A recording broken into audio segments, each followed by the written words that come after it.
Welcome to the Q1 Buck Poll. Tim Hart and Mike Big Buck Hoffner. Well, we've been partying in Coldwater and in Battle Creek, and we've got some great stories from our parties. And Mike, it's always fun to see the racks, hear the stories, and then kind of talk with everybody out there. No, it makes the day, Tim. I'll tell you, it's the culmination of a great deer season, is just listening to the enthusiasm and listening to the stories. There's some tremendous things that people tell us. Also on today's show, we've got our DNRE segment.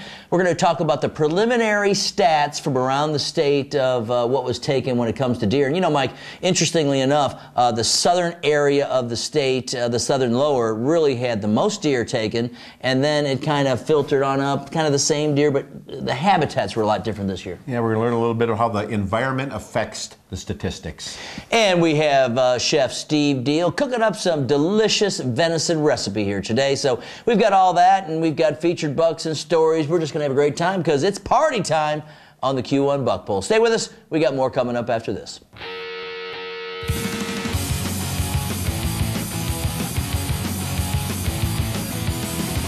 Q1 Buck Poll, Michigan's biggest and best buck poll contest. Brought to you by these sponsors who support Michigan's great outdoors.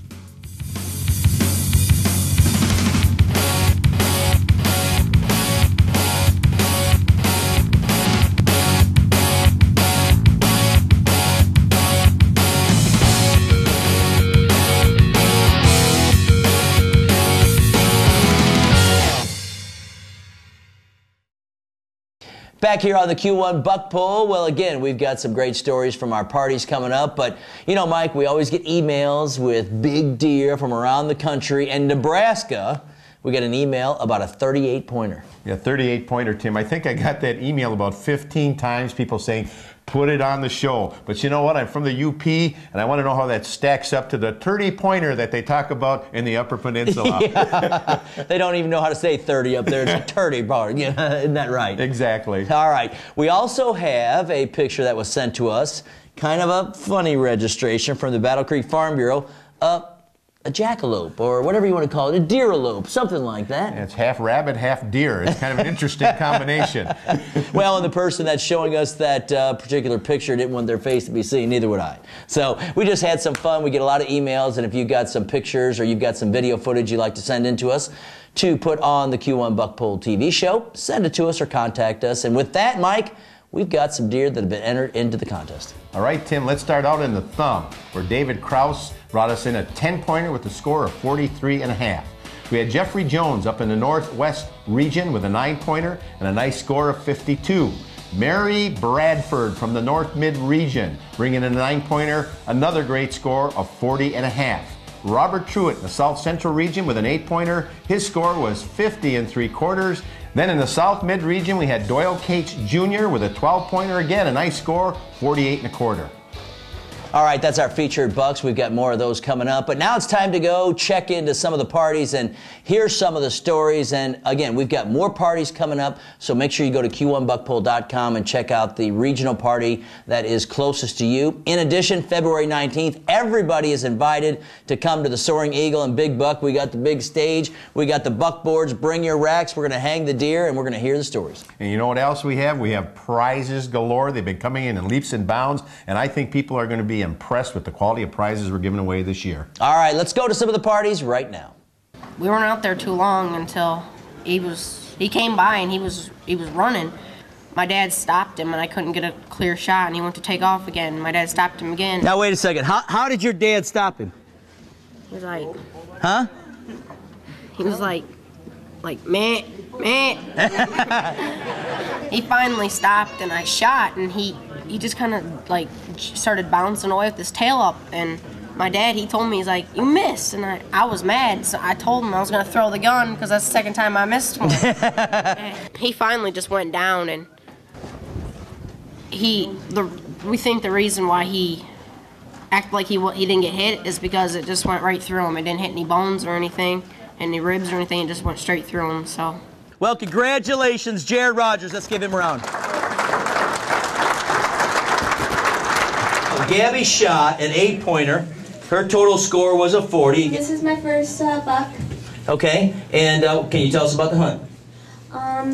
It came from about 100 yards off to our left, and it was about 20 feet out front, and I shot it with a muzzle loader,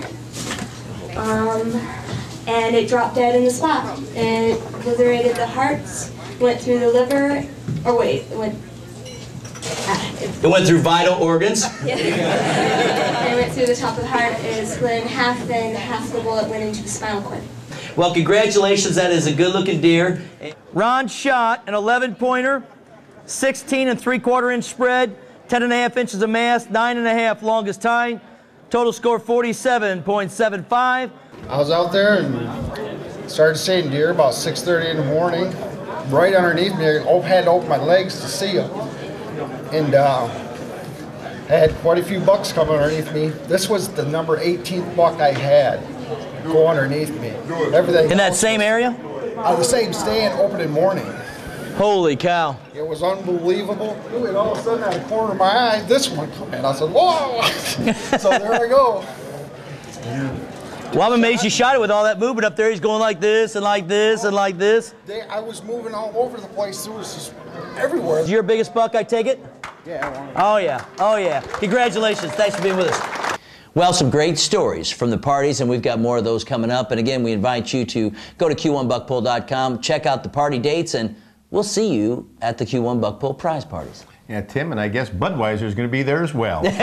Always. Anyway, stay with us. We got more coming up. When we come back, we've got the DNRE segment. We're talking about some of the stats from around the state and what's happening with the deer harvest this year. You're watching the Q1 Buck Pull. Stay with us.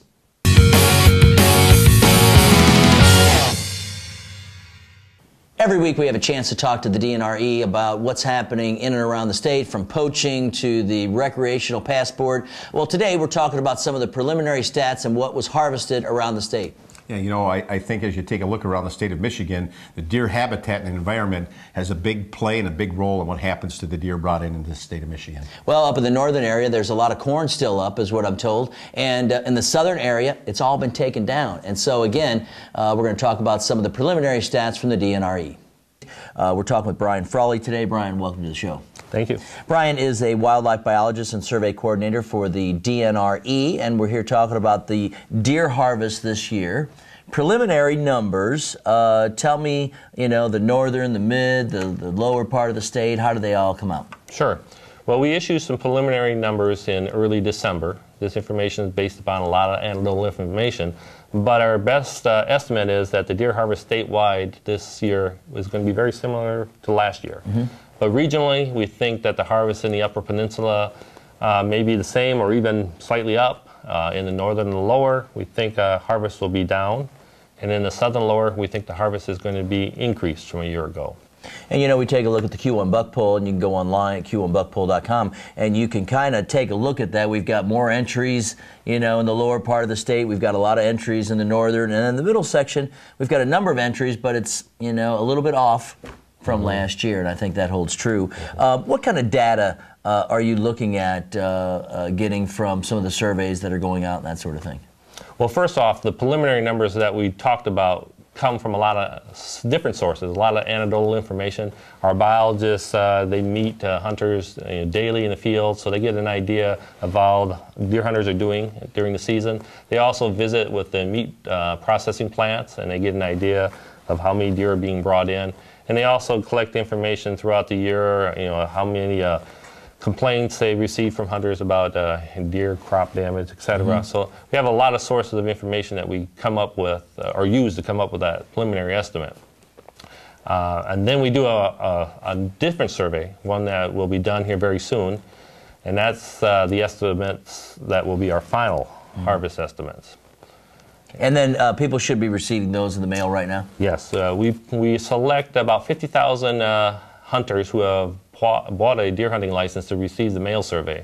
And in that mail survey, which they ought to be receiving in the mail very soon if they haven't already received it, and on that survey we'll ask them whether they participated in the various seasons, were they successful, were they satisfied with the number of deer they saw, the deer they took, and we also ask questions about the regulation changes that we may have made during the last year. Now, if I don't get one of these surveys, can I still input my data online or somewhere else? Oh, most definitely. You can go online at the michigan.gov/deer site, and there are links there to the online reporting site. And the questions there are the same as the questions that are on the mail survey, so you can provide the same information. So everyone is encouraged to participate. And I encourage everyone to participate, not only those people that were successful in getting a deer, because we don't want to get a biased picture of only the successful hunters reporting their information. So I encourage everyone. Well, the big thing here is to participate. You know, we're trying to manage the deer herd across the state. We're trying to get the data. The DNR is trying to, you know, set up some educated regulations so that we can, you know, all have good hunting seasons and also, you know, control what's going on out there. And so really the big thing that you guys are asking is, hey, participate, right? Correct. Yep. The information that we use for our management comes ultimately from the hunters themselves. The other thing that's going on is they have regional deer advisory teams. Quickly tell me about that. Sure. As part of the deer management plan that we just created within the department, we were going to create regional advisory teams. There's going to be one team formed in the Upper Peninsula, one in the Northern Lower Peninsula, and one in the Southern Lower Peninsula. We are currently, or we just completed the process of soliciting applications for memberships through those teams, and we had I believe over 150 people apply, so there's been quite a bit of interest. So now we're in the process of whittling down and forming those teams, and as soon as those teams have been formed, we'll be getting down to business and working to provide input to the department on deer management issues. All right, Brian, thanks for being with us. Thank you. All right, we look forward to all of the data coming in. And again, your participation out there and letting people know what you saw or what you harvested or did not harvest this year. Brian Frawley's been with us, wildlife biologist, also survey coordinator. And if you'd like more information, go to michigan.gov/deer. I'm Tim Hart. You're watching the Q1 Buck Poll. You can see all of the segments that we've done with the DNRE online by going to q1buckpoll.com, and they have some great information. They're also going to have them on their websites. And with that, Mike, it's time now for some more featured bucks. Here we go, Tim. Let's start out in the Midwest region with Scott Payne bringing in a 10-pointer, the score 42 1/4. George Purvis in the Mid-Michigan region with a 7-pointer and a score of 27 1/2. Lewis Russell Jr. in the Midwest region with a 13-pointer, and the score was 48 1/2. Then up in the South Mid region, we had William Flynn with a smiley face. He had a smiley face, and he also brought in a happy deer, and that deer was a happy deer because he was a 16-pointer, and again, a tremendous score of 54 1/2. And then finally, Penny Fitzpatrick with a 6-pointer in the Mid-Michigan region with a score of 42 1/4. Again, that's just some of the featured bucks on the Q1 Buck Poll. In our contest, you can go see all of the deer online. And Mike, at all of the regional parties, we do remeasure the top bucks, and that way we ensure consistency in the scoring. So you're going to see that leaderboard change in the next couple of weeks. You know, it's about fairness, Tim, and we've got a lot of gentlemen hunters out there because every year that we've done this. And gentlewomen and women youth. Hunters. Yeah, exactly. But we've rescored the deer, and as a result of trying to include fairness in our competition, the leaderboard has changed. Stay with us. We got more coming up, including a delicious recipe from Chef Steve Deal. You're watching the Q1 Buck Poll.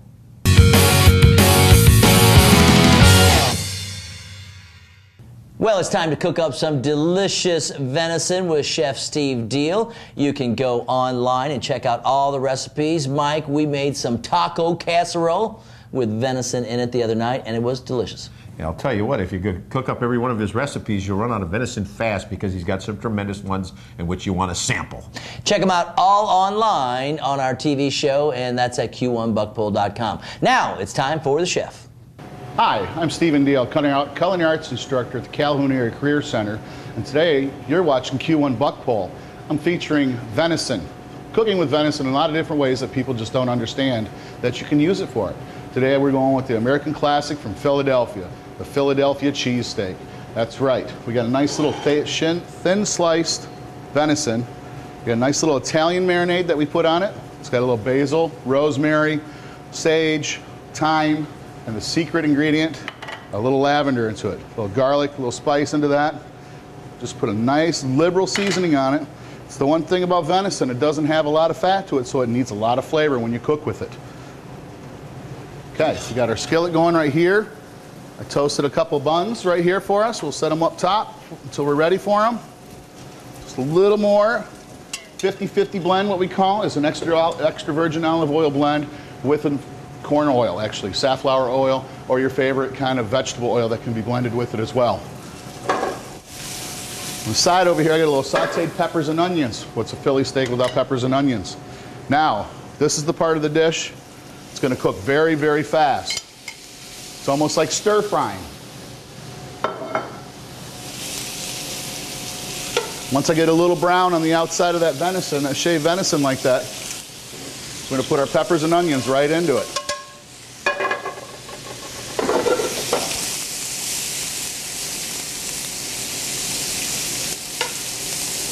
Now I'm not going to add much more to this whatsoever. This is just going to finish like as is, like that.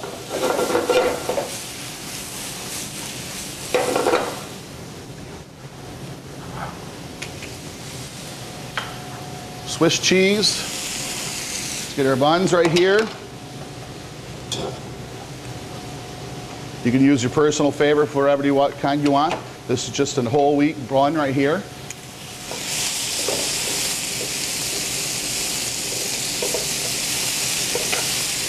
Really try to spread it out because some of this meat you can see has just been seared on one side.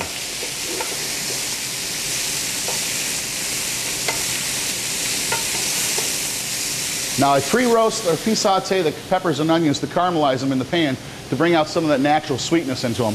And that's why I like to finish them right here in this pan with the venison.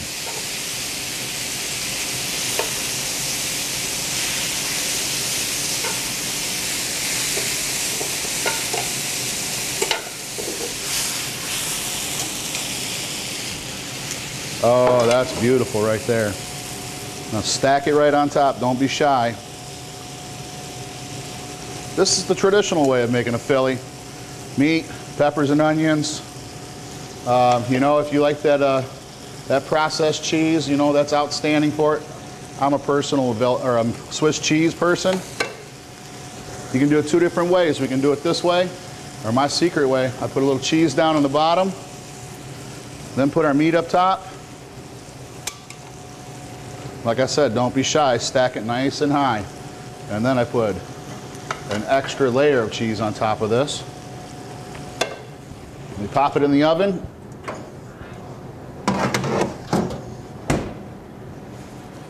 All you're doing now is letting that cheese melt on top of it.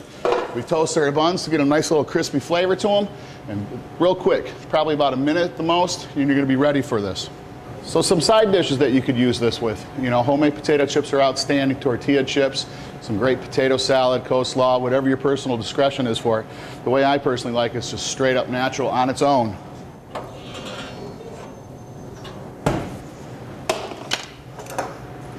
Just till the cheese starts to get nice and soft, fold it right over on top. Oh, she's drippy good. I was always taught that the best sandwiches are the messiest sandwiches to eat.